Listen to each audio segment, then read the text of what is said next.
后来真侪人若是头痛，或者是身体无爽快，拢会家己治迄个穴道。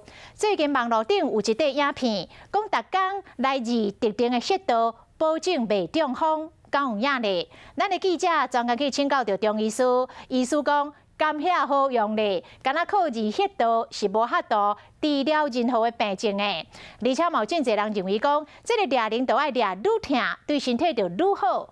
安尼讲嘛无啥对。来看今仔日的拍假特工队。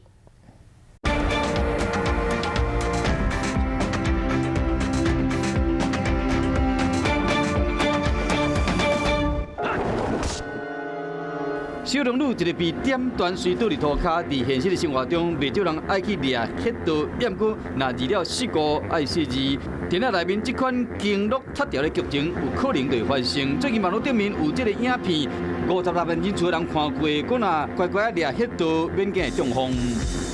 如果你每天做合谷穴的按摩，早晚各一次，每次3到5分钟，你这一辈子就不容易得脑中风。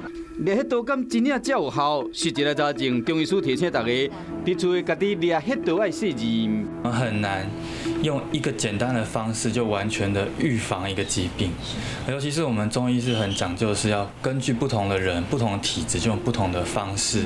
医生提醒讲，抓合谷穴、内关穴，确实对着降血压有帮助，也不过使预防尔。加上治出中风的原因，包括高血压、高血脂等等。